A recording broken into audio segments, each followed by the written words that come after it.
Hi, I'm Sarah Stowe and I'm here with Greg Nathan, founder of Franchise Relationship Institute.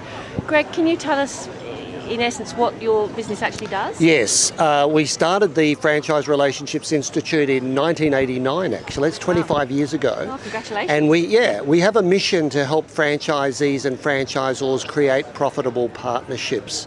And it grew out of the realisation that the most successful franchisees and the most successful franchisor organisations had good, healthy relationships with each other.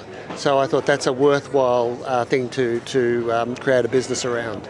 So what are some of the signs of a healthy relationship? What would a potential franchisee, for instance, spot in a business that would indicate that there was a healthy relationship? I think the first thing is to ask people, what's it like to work here? So you would talk to the franchise or management team and say, hey, if you were visiting the head office, tell me a little bit about what you do and what it's like here, because that's telling you about the culture of the company. The culture is how we do things around here. Yeah.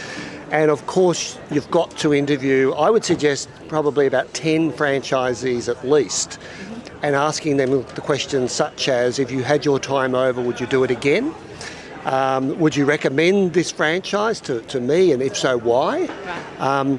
I would even ask them straight out, like, how much money did you think you would make from the business when you set out on this venture, and how are you going against your targets? Okay. Because sometimes people may not quite be profitable yet because some businesses take time to ramp up.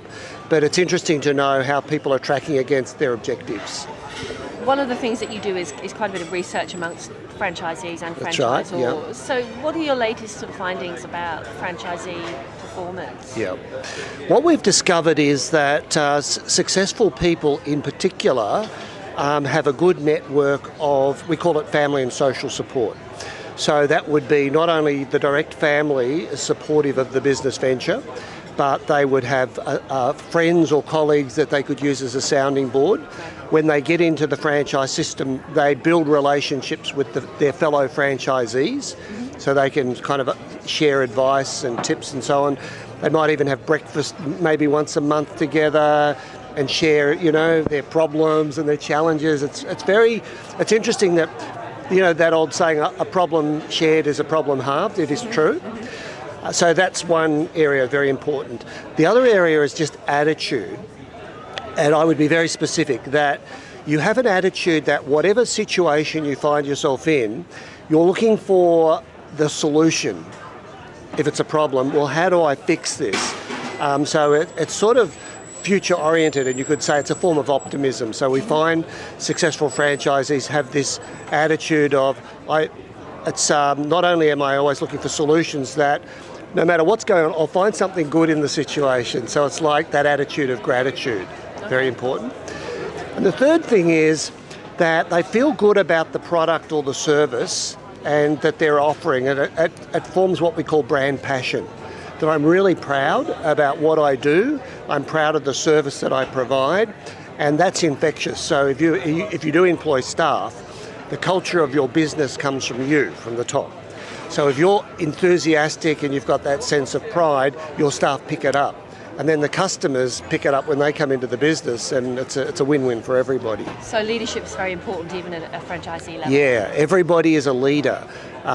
When you think about, if you are in a position of influencing other people, you are by definition a leader. Leaders influence others. And so the franchisee is definitely a leader.